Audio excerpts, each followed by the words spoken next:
Let's recap our guesses. Who you think Cris Collinsworth picked to win the Super Bowl? Todd? The Baltimore Ravens. All right. Seton? Jets. All right. Marvin? Vikings. Paulie? Chargers. All right. Let's bring in Cris Collinsworth, NBC Football Night in America, joining us on behalf of Pro Football Focus, a new fantasy punishment playoff contest that we'll talk about here in a moment. Your pick, I said it was a sort of a surprise. Yes. And your pick is? The Bengals. Okay. There you go. It's time. It's time. Who's better? Who's better at this point in time than the Cincinnati Bengals? I've never picked them, not once in my entire career. I think it's their year. I think they can do it. I really do. No concerns about Joe Burrow right now? Well, I might be more concerned if, in fact, Joe Burrow were playing in the preseason. He hasn't played the last three. He had the knee thing, he had the appendicitis, now he's got the calf. So if all of a sudden now he's playing in preseason, then can't pick him, right? You can't go with that. So yeah. But I have no idea. Who if I really had to go to Vegas, yeah, and go, all right, you get one team. I would never pick anybody in the AFC. I just wouldn't. It's too hard. I can go up and down the list. I can pick 10 teams out of the AFC, and then you come back and you go to the NFC and you go, all right, do I like San Francisco? Do I like Philly? Do I like Dallas? Maybe who's the long shot in there? Seattle, Minnesota. I don't know. If I had to go to Vegas and pick one today, I know me, I'm not the favorite. So ordinarily I would say Philadelphia is the favorite in the NFC. I would go for some odds. I would probably go for Dallas. Help me understand the philosophy and how it's changed in the preseason of playing your starters, playing your quarterback. Andy Reid had Patrick Mahomes out there, and then other coaches don't want their starters to come, don't even dress. So what has changed in the philosophy of break Anthony Richardson with the Colts? Like how much do you play? How much do you not play? You'll remember Marv Levy played nobody. Nobody. And they were in the championship or the Super Bowl almost every year. So 17 games is a lot of games. It's just a long time to and the worst thing in the world is to leave somebody out there and in the preseason. But we went to Detroit for the Lions and the Giants that week of practice, where they put the two teams and they practice twice and then they go play in the games. And unfortunately, that's become the better route now for teams to get ready for the season. And so you're getting a lot of the star player time that's going into that. I don't know how we can play preseason games where you're not allowed to touch the quarterback, but it's probably a good idea because then I think they would play those guys a lot. But Andy Reid and these old school guys, they keep winning championships. Andy is notorious for being the hardest coach during the course of preseason. And yet here they are, they're playing Patrick Mahomes, they're playing Travis Kelce, and they keep winning Super Bowls. And Bill Belichick's doing the same thing, live tackling during training camp, open field tackling. Anytime I bring up the idea of maybe getting rid of preseason football during the course of let's just go down to one game or two. Every one of these coaches say the same thing. They go crazy, like there's no way to evaluate these players. Would I play Patrick Mahomes during the preseason? I just wouldn't, because you got to get through it, right? You got to get it to the championship game, and but who am I to say? They've done pretty well in Kansas City. What's your position on starting a rookie quarterback?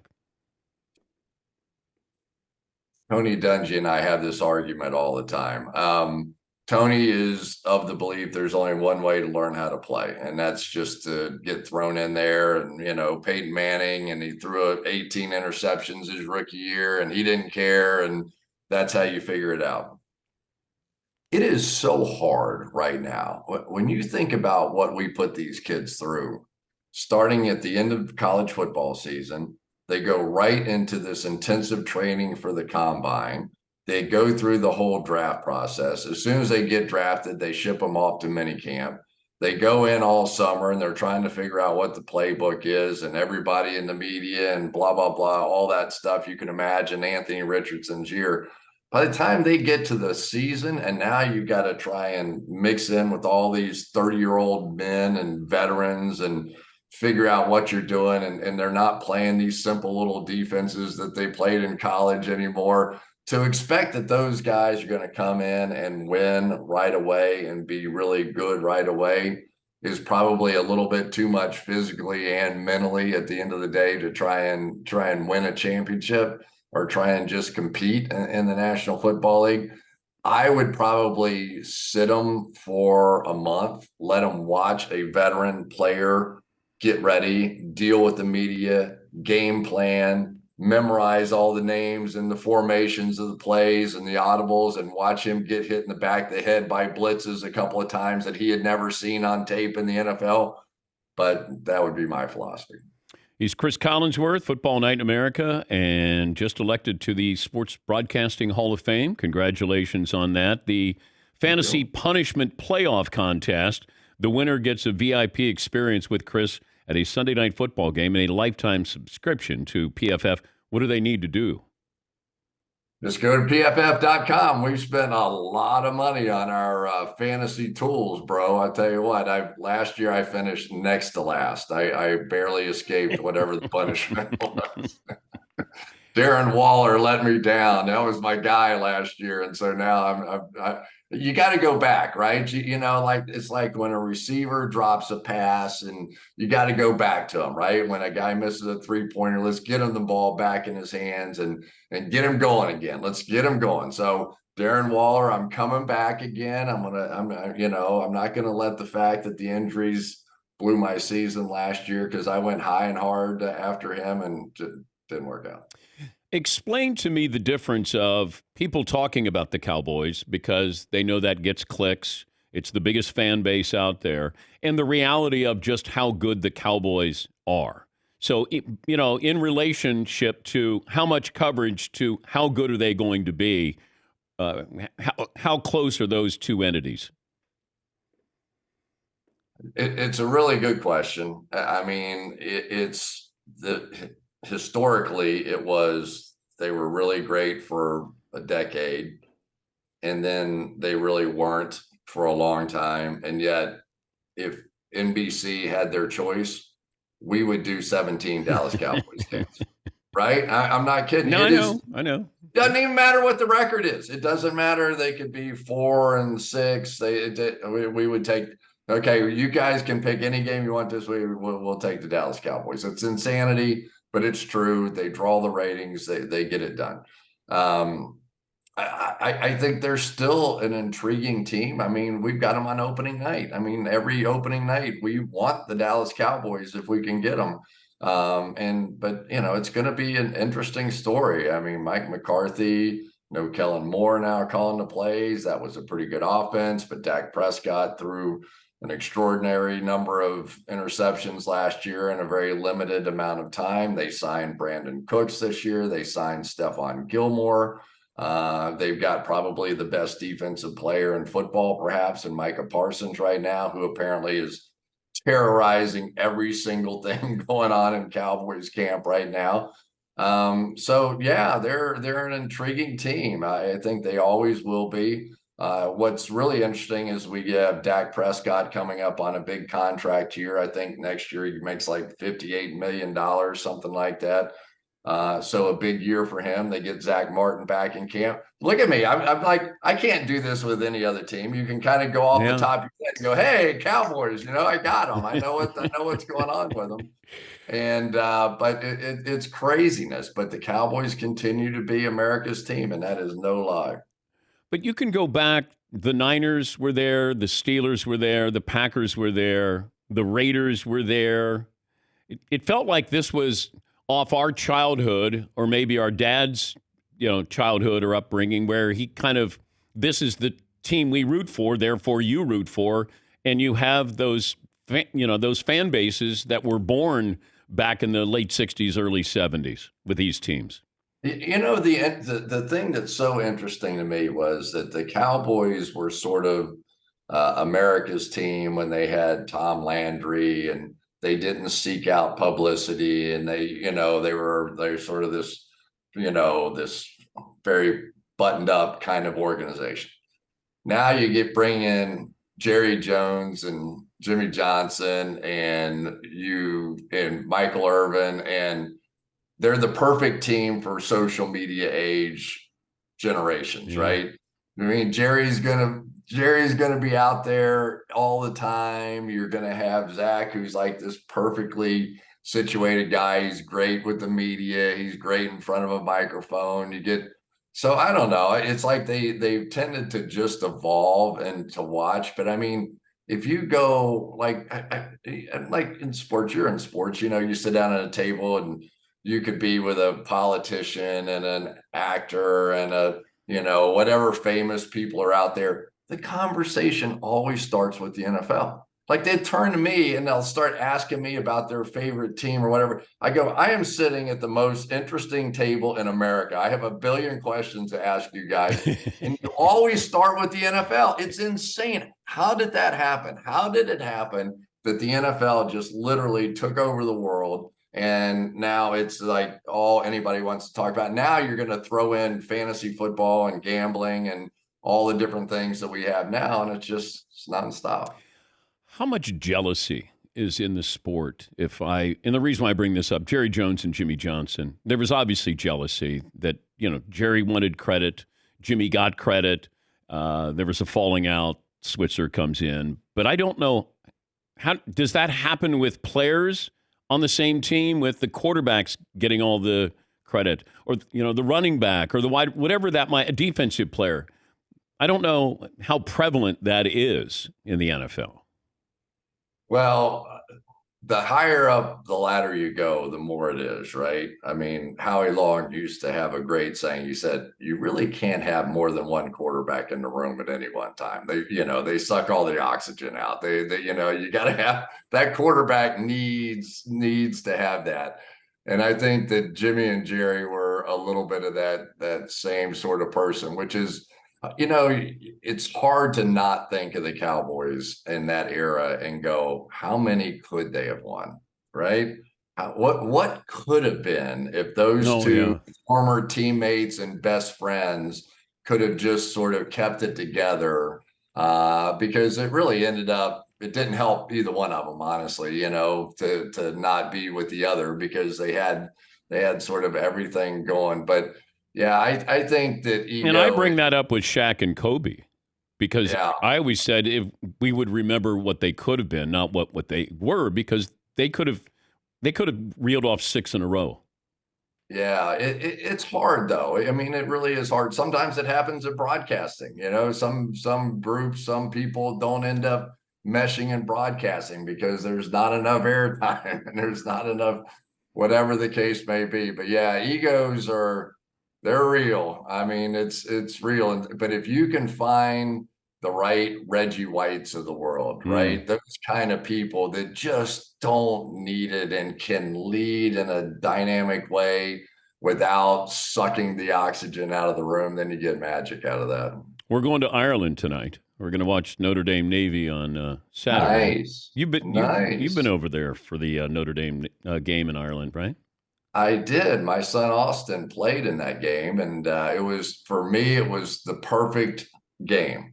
We got to go and drink for 2 straight days with the greatest people in the world. I'm telling you, whatever you thought a pub in Ireland might be like, it's 100 times better than that. From the minute you walk in there, you can't tell the difference between a guy that was on Cheers and sitting on the corner of that bar his entire life and me the first time I walk in there. They are so warm, so welcoming. They love their country. They love the fact that you came. They can't believe that you came and are sitting at the bar with you. And it's not like they knew me or they knew anything about me. It was just, you're an American and, just Come on. It is the coolest place. You don't need golf clubs. You don't need anything. Just go and hang out in the pub and tell stories. They don't have to be true. Just make up anything you want. And everybody will laugh at your jokes and you're going to have a blast. Luckily for me, the game was like Notre Dame won like 50-0 that day too. So it was like, we just sat back. But you didn't walk out of the pub the way Tom Brady walked off the boat after winning a Super Bowl, did you? Well, Tom has a little too much purity in his body that, a little alcohol can distort that whole thing. I'm not as pure, so that, a couple of beers. By the way, if you have the Bengals going to the Super Bowl, who are they playing? Who are they beating? Again, if I had to be honest, I think Philadelphia is the team to beat. Okay.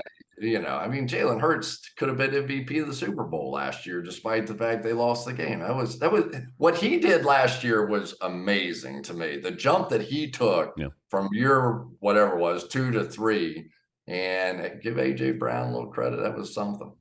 Yeah, and it's weird. It's almost like I want to see another year of Jalen Hurts to truly believe it.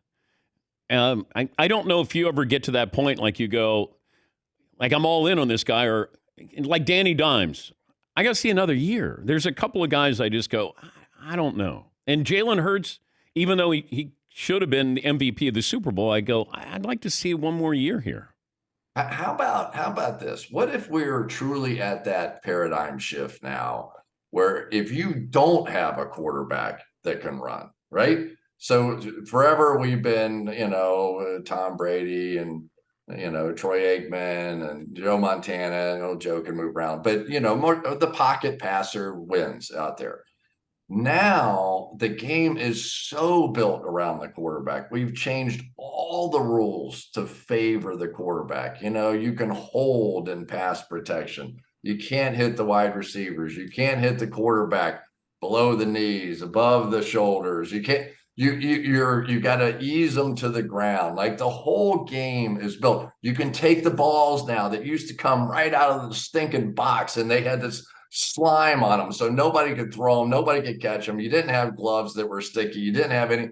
Now the whole game is built. You can scuff up the balls, and you're allowed to do everything possible so that these quarterbacks can throw the ball. So now defenses, how they doing? All right, now they got to drop back into coverage. We got to take away Tyreek Hill from Patrick Mahomes. We got to do all these things. So now running backs and quarterbacks can run in a way that they never could. So if you don't have a quarterback that can run with all these guys sitting back in these 2 safety looks and all the different things that they have, are you at such a disadvantage now? Shoot, if you can't run a quarterback sneak the way that Jalen Hurts ran the quarterback sneak, are you at such a disadvantage? So I'm beginning to wonder, are we seeing that shift now, that paradigm shift to where these quarterbacks start to take over? And maybe Jalen just one of the early guys in that process. Well, Steve Young was on a couple of weeks ago, and he said, we won't have Dan Marino, we won't have Peyton Manning ever again at that position,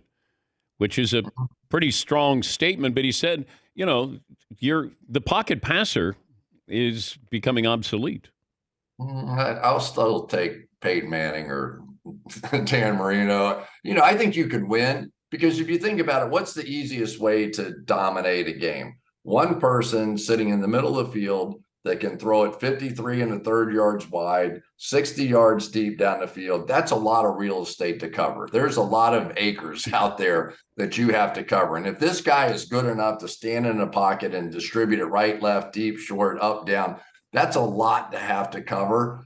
But if you have to cover all that stuff and a guy that can run 4 or 5, I mean, how do you do it? And now you got the RPO stuff. So now the backside linebacker can't even move because he's got to cover the backside slant over there because A.J. Brown's going to catch it and run 60 yards down the field. It's hard to play defense right now in this league. One of our favorite websites, Pro Football Focus, the Fantasy Punishment Playoff, and a VIP experience with Cris at Sunday Night Football at a game. And the fantasy football tools have recently been implemented as well. Great to talk to you. My best to the family. Thank you, Cris. Good talking to you, Dan. Take a break. Play of the day is up next.